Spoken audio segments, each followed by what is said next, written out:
एक वचन मेरे साथ पढ़ें, दूसरा राजाओं की किताब, दूसरा राजाओं की किताब, उसके 7 अध्याय, उसके 3 वचन से लेकर उसके 8 वचन तक पढ़ेंगे। The book of 2 kings chapter 7 verse 3 to 8। वचन में लिखा है, और 4 कोढ़ी फाटक के बाहर खड़े थे, वे आपस में कहने लगे, हम क्यों यहां पर बैठे मर रहे हैं? यदि हम कहें कि हम नगर में जाएं तो वहां मर जाएंगे, क्योंकि वहां महामारी अकाल पड़ा हुआ है, महंगी पड़ी हुई है, और जो हम यहीं बैठे रहें तो भी मर जाएंगे।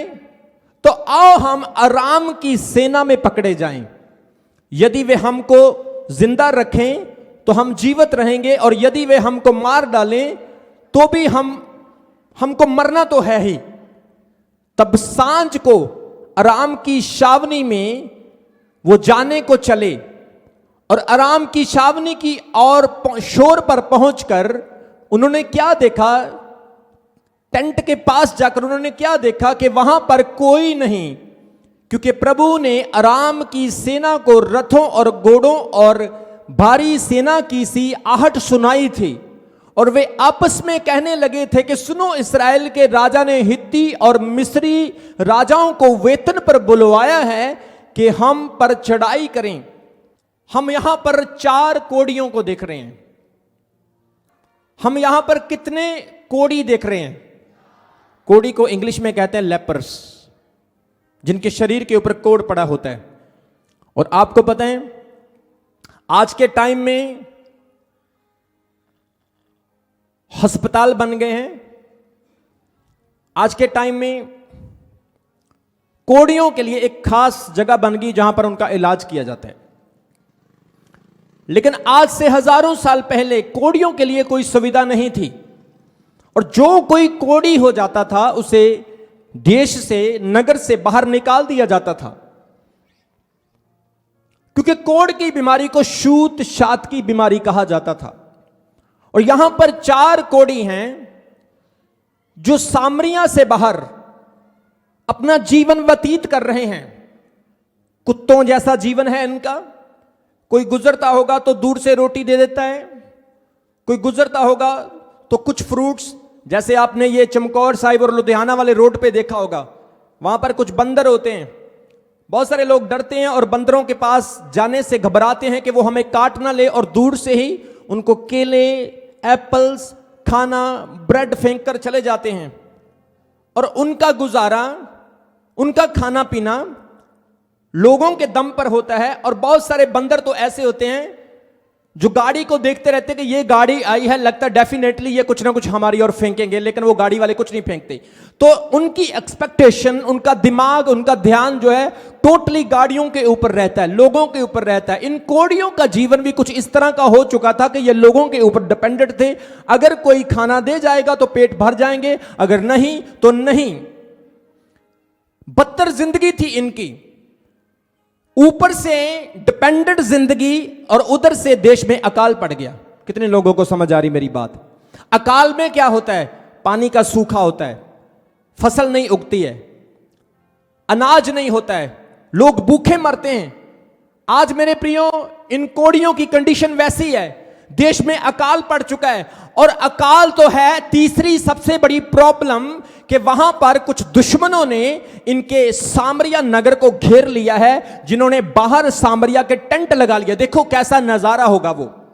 मान लो आपके घर में खाना नहीं है, ऊपर से अकाल पड़ा है, और आपके घर के सामने 4 पुलिस वाले बैठ जाएं और बोलें अगर तुम घर से बाहर आए तो तुम्हें गोली मार दोगे। अब तुम भूख से भी मर रहे हो और बाहर आने से भी डर रहे हो, ना तो खाने का इंतजाम कर सकते हो, तुम डबल फ्रस्ट्रेशन में फंसे हो, और तुम्हारे पास कोई ऑप्शन नहीं है कि करना क्या है। इन कोढ़ियों का हाल भी ऐसा है। उधर अराम की सेना ने अपने टेंट लगाए हैं, और ये डरे हैं कि अगर हम टेंट के पास चले गए तो हमें मार दिया जाएगा। और उधर सामरिया के लोगों ने आना जाना बंद कर दिया ताकि ये उनसे खाना ले सकें, वो भी इनके पास चांस नहीं है। ध्यान से सुनो मेरे प्रियो, इन लोगों ने, 4 कोढ़ियों ने अपने मन में एक विचार किया, मर तो रहे हैं। कितने लोगों को मेरी बात समझ आ रही है? पढ़ा आपने इस वचन को? पढ़ा? इन्होंने कहा मर तो रहे हैं, भूख से तो मर रहे हैं, बेटर यह है कि उनके हाथों से क्यों ना मर जाएं। आज भी इस संसार में बहुत सारे ऐसे लोग हैं जो सोचते हैं मुझे यीशु के पास नहीं जाना है, मुझे परमेश्वर के पास नहीं जाना है, क्योंकि शैतान उनके मन में एक बड़ा सिंहासन लगा के बैठा है जो उनके विचारों को ट्विस्ट करता है और सच्चाई जानने नहीं देता है। लेकिन जो लोग कहते हैं मैं यहां पर मर तो रहा हूं, बेटर यह है शैतान में मरूं, यीशु के पास मरना अच्छा रहेगा। कितने लोगों को मेरी बात समझ आ रही है? बोलो हालेलुया। ये चार कोड़ी कह रहे हैं कि यहां पर मरने से अच्छा है रोटी, पानी, फ्रूट्स, केले, बनाना, कोई खाना, कोई अनाज का दाना हमें प्रोवाइड नहीं हो रहा है, मरने से अच्छा है हम वहां पर टेंट में जाकर, जहां पर तलवारें हैं, बर्शे हैं, जहां पर लाठियां हैं, जहां पर खतरा है, डेंजरस है, हम यहां भी तो मर रहे, मौत यहां भी है, मौत वहां भी है। Better than die here we should go there and surrender over life to the camp of Aram. हमें उनको अपने आप को सरेंडर कर देना चाहिए।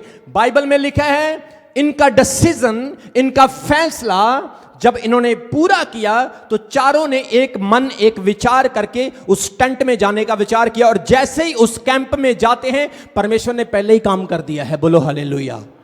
परमेश्वर ने क्या काम किया कि अराम की सेना को एक आवाज सुनाई। अपने पड़ोसी को बोलो आवाज, बोलो आवाज। परमेश्वर ने अराम की सेना को एक आवाज सुनाई। क्या आवाज? कि बहुत सारे सैनिक मिस्र से आ रहे हैं, हित्तियों से आ रहे हैं, घोड़ों के साथ, तलवारों के साथ, हो ऊंची आवाज के साथ आ रहे हैं, और ये अपने टेंट छोड़कर, अपनी तलवारां, अपने घोड़े, अपना सब कुछ लेकर भाग गए, और वहां पर सुनसान है, कोई भी नहीं है। इन्होंने फैसला किया यहां मरने से अच्छा है हम वहां पर मरें, और जैसे ही इस मौत को इग्नोर किया, इस डेथ को, इस डर को, इस फियर को इग्नोर किया, बाइबल कहती है आगे परमेश्वर ने उनके लिए पहले ही चमत्कार कर दिया था। बोलो हालेलुया। आज भी बहुत सारे लोग डर में जी रहे हैं, खौफ में जी रहे हैं, बहुत सारे लोग शैतान के गोद में बैठकर जी रहे हैं, बहुत सारे लोग पाप की गोद में, बहुत सारे लोग नशे की, अपनी डिप्रेशन में जी रहे हैं। लेकिन आपको फैसला करना होगा, I have to live this, I have to live this, मुझे ये छोड़ना है। जैसे ही आप फैसला करेंगे परमेश्वर ड्वाइन डोर्स, ड्वाइन रस्ते और लौकिक चमत्कार आगे जाकर आपके लिए रख के रखेगा। बोलो आमीन। ताली बजाओ परमेश्वर के लिए जोर से। ये जब वहां पर गए, कैसे जाते होगे सोच कर देखो। चार हैं, पहले तो शरीर के ऊपर से पीक निकलती है, रेशा निकलता है, ऐसे ऐसे जा रहे हैं, चला भी नहीं जा रहे हैं क्योंकि बॉडी इनकी पूरी तरह से हर्टेड है। आज बहुत सारे लोग दुख में प्रभु के घर में आते हैं। कुछ बहनें कहती अपोस्टल जी दुआ करो मेरे घुटने बड़े दर्द होते हैं। कुछ भाई कहते हैं अपोस्टल जी सर बड़ा दुखता है, अपोस्टल जी ये चीज़ें बड़ी दुखती है, मेरा शरीर ठीक नहीं, मेरी ये सिचुएशन है। इनकी हालत भी मेरे प्रियो सेम थी, लेकिन इनके अंदर एक फैसला, डिसीजन था कि हमने वहां पर जाना है। बोलो हालेलुया।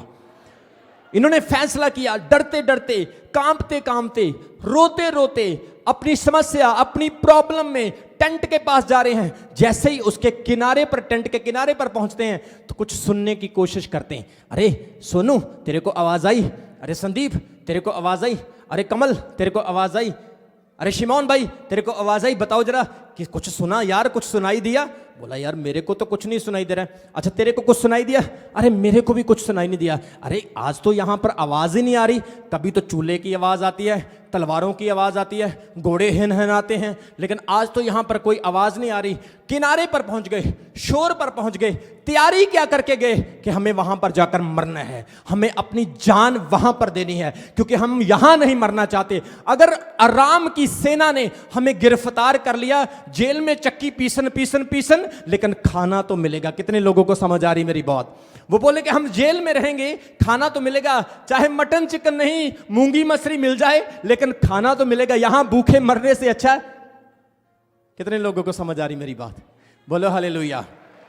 उठते हैं, जाते हैं, शोर के ऊपर डिस्कशन करते हैं, अरे कुछ सुनाई नहीं दे रहा है। आज इन सैनिकों को क्या हो गया, ये तो बड़े तकड़े हैं, बड़े शूरवीर हैं, इनकी आवाजों की बात तो हमारे वहां तक जाती थी, आज आवाज क्यों नहीं आ रही है। मेरे प्रियो, जो आवाज आपके विरुद्ध खड़ी होगी, जो हथियार आपके विरुद्ध खड़ा होगा, मेरा परमेश्वर जानता है उस आवाज को बंद कैसे करना है। मेरा परमेश्वर जानता है उस तलवार को कैसे दूर करना है, क्योंकि वचन में लिखा है जिसके साथ परमेश्वर यहोवा है, कौन उसका विरोधी हो सकता है। बाइबल कहती है तू खड़ा हो जा, क्योंकि तुम्हारा युद्ध तुम नहीं, यहोवा परमेश्वर लड़ेगा, क्योंकि दाऊद जैसा बल तुम्हारे अंदर आएगा और तुम हर गोलियत को हराने की सामर्थ रखते हो। ताली बजाकर तारीफ करो परमेश्वर की। हालेलुया। रबा शखर रमंदर रबा शा। जैसे ही उन्होंने पर्दे को हटाया, अंदर देखा कुछ भी नहीं, कोई सैनिक नहीं, कोई घोड़ा नहीं, चूल्हे से धुआं निकल रहा है,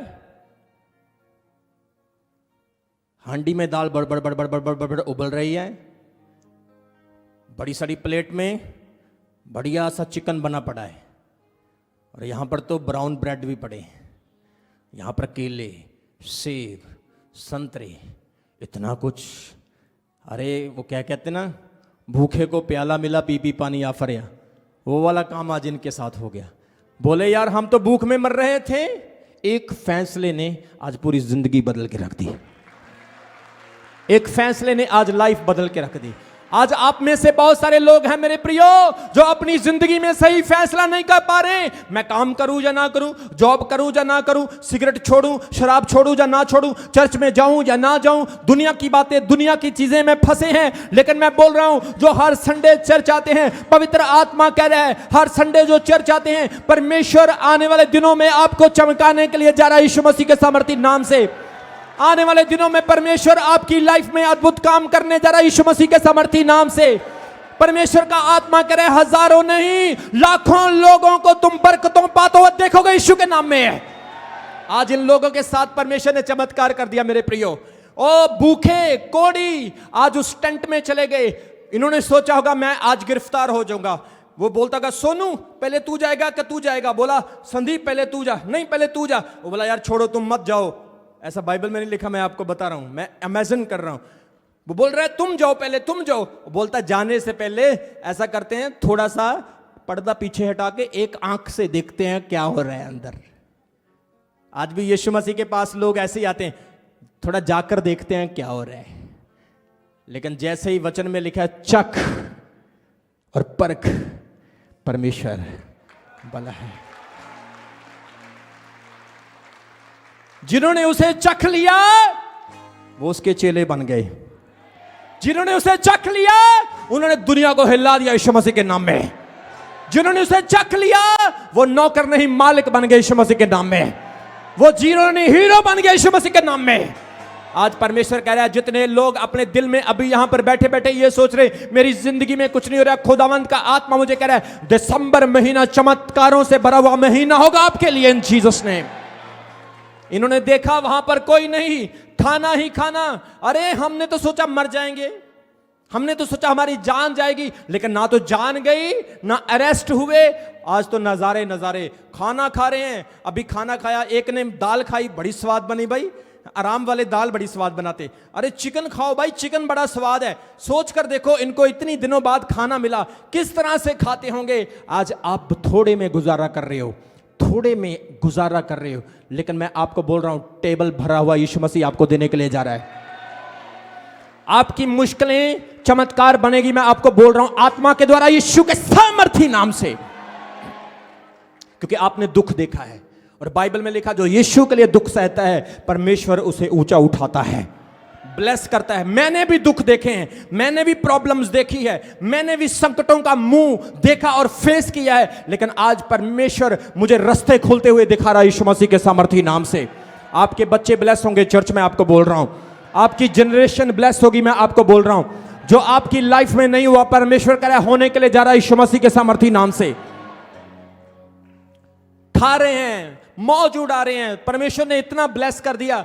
अभी खाना खाने के बाद एक और बड़ा चमत्कार हो गया कि अरामी लोग सब कुछ लेकर चले गए, लेकिन अपना चांदी वहां पर छोड़ गए, सोना वहां पर छोड़ गए, पैसे वहां पर छोड़ गए। अरे अमेरिका वाले डॉलर मिल गए, अरे पाउंड मिल गए। कितने लोग यहां पर हैं जो बाहर जाना चाहते हैं बाहर? कितने लोग यहां पर हैं जिनका वीजा नहीं लग रहा है? आपके साथ भी 4 कौड़ियों वाला चमत्कार होने के लिए जा रहा है। मैं आपको बोल रहा हूं, आपने 10 साल से जेब को खाली होता हुआ देखा है, आपने स्ट्रगल की है। आप कहते हैं पास्टर जी मेरे अकाउंट में पैसे नहीं, और पास्टर जी मेरी इनकम बहुत डाउन हो चुकी है। पास्टर जी प्लीज कुछ करो, मेरे लिए दुआ करो, कोड़ियों वाला काम हो, हम यहां पर मर रहे हैं, अगर वहां पर जाएं तो मर जाएंगे, अरेस्ट हो जाएंगे, खाना तो मिलेगा। परमेश्वर कह रहा है मैं एक आहट भेज रहा हूं, मैं एक आवाज भेज रहा हूं, तेरे दुश्मन के कान में एक आवाज भेज रहा हूं, शैतान के कान में एक स्वर्गदूतों की आवाज भेज रहा हूं, क्योंकि परमेश्वर तेरे लिए अद्भुत काम करेगा यीशु के सामर्थी नाम से। आज इनकी लाइफ बन गई, सोना चांदी मिला, पैसा मिल गया, अमीर रिच बन गए। मैं कभी कभी जब इस वचन को पढ़ता हूं मैं कहता हूं कोड़ी, रिच कोड़ी, रॉयल कोड़ी, रॉयल कोड़ी। लोग आपको बोले अरे कोड़ी, अरे बीमार, ए पापी, लोग आपको ऐसा बोलेंगे, लेकिन प्रभु आपको अमीर देखता है, प्रभु आपको ब्लेस्ड देखता है। बाइबल में लिखा जो धनी होते हुए हमारे लिए कंगाल बन गया ताकि हम रिच बन जाएं। बोलो हालेलुया, हालेलुया। ऊंचा तो बरकत आपकी है। आज यहां पर प्रभु यीशु की सेना बैठी हुई है, ये सारे के सारे लोग यीशु के स्वर्गदूत हैं, ये परमेश्वर की सेना। मैं आपको बोल रहा हूं शैतान के गढ़ों को आपने तोड़ दिया यीशु के नाम में। जब आप आगे वाले वचन में पढ़ोगे, बाइबल कहती है ये लोग अब रिच हो गए, सोना चांदी दौलत सब कुछ आ गया। अब सोच रहे हैं अरे हमें घटिया इंसान नहीं बनना है, हमें चीप व्यक्ति नहीं बनना है, हम इतना सोना चांदी दौलत क्या करेंगे? आओ हम राजा को बताएं कि अराम की सेना अपना सब कुछ छोड़कर भाग गई है। अब राजा के पास संदेश भेजा जाता है, राजा के याजक उसके सैनिक बोलते हैं आपको पता है अराम की सेना भाग गई। और राजा पता क्या बोल रहा है? ये भी कोई ट्रैप है, हमें फंसाने की कोशिश की जा रही है कि हम बाहर निकलें और वो हमें मार दें। बोले राजा ऐसा बिल्कुल भी नहीं है, कोई ट्रैप नहीं है, कोई जाल नहीं है, ये सच्चाई है, अराम की सेना जा चुकी है। आज कभी कभी कुछ लोगों को आप देखोगे जिनको 10 साल से बरकत नहीं, 15 साल से आशीष नहीं, जिनके 50 साल से जनरेशन टू जनरेशन बरकत नहीं, जब वो आपको बताएगा ना आके मेरे बेबी हो गया मेरी वाइफ की, बोलेगा छड़ मजाक ना कर, मेरा वीजा लग गया, चलो मजाक ना कर मुझे, मेरा ये वाला काम हो गया, चल पीछे मजाक करता रहता है तू। राजा को भी ऐसा हुआ, राजा ने सोचा नहीं था क्योंकि अराम की सेना मजबूत सेना थी, वो पीछे मुड़ने वाली नहीं थी। लेकिन मैं आपको बोल रहा हूं राम की सेना कितनी भी मजबूत क्यों ना हो, लेकिन परमेश्वर की सेना से ज्यादा मजबूत नहीं हो सकती है। मेरे साथ परमेश्वर की सेना है, आपके साथ परमेश्वर की सेना है, आपके बच्चों के साथ परमेश्वर की सेना है। साम 91 के अकॉर्डिंग कोई दवाई आपको रक्षण नहीं कर सकती, कोई बीमारी आपके ऊपर हावी नहीं हो सकती, कोई महामारी आपके ऊपर हावी नहीं हो सकती। मैं यीशु के नाम में प्रोफेसी करता हूं, हर एक ओ लानत इस चर्च को छोड़कर निकल जाए यीशु के सामर्थी नाम से। हालेलुया। कितने लोगों को पवित्र आत्मा छू रहा है आज? ताली बजाकर तारीफ करें परमेश्वर की।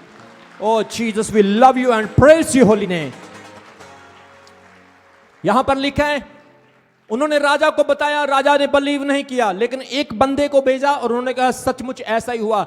देखो इन कोड़ियों के अंदर सबसे पहले परमेश्वर ने डिसीजन को देखा, फिर बरकत आई, खाना मिला, पैसा आया, इनके अंदर फिर ईमानदारी वफादारी भी आई। इन्होंने कहा हम धोखा नहीं करेंगे, राजा को बताएंगे। राजा को बताया, नहीं तो आपके जैसा कोई होता या मेरे जैसा कोई होता या आज के टाइम के जैसा कोई होता, अपने पैसे इकट्ठे करता, झोले में डालता और कहता है कौन देख रहा है। लेकिन जो ईमानदार होते हैं उनकी बरकत शायद कुछ समय के लिए कम लगती है, लेकिन फ्यूचर उनका ब्लेस होता है। उनके अंदर डर और खौफ और खतरा नहीं होता। चर्च यीशु के नाम में अभी हमारे चैनल को सब्सक्राइब करें। हमारे चैनल का नाम है रमन हंस मिनिस्ट्रीज और नीचे दिए गए बेल आइकन पर प्रेस करें। आप आप हमें फेसबुक पर भी फॉलो कर सकते हैं। हमारा फेसबुक पेज है रमन हंस मिनिस्ट्रीज। हमारा प्रेयर लाइन नंबर है 0160500800.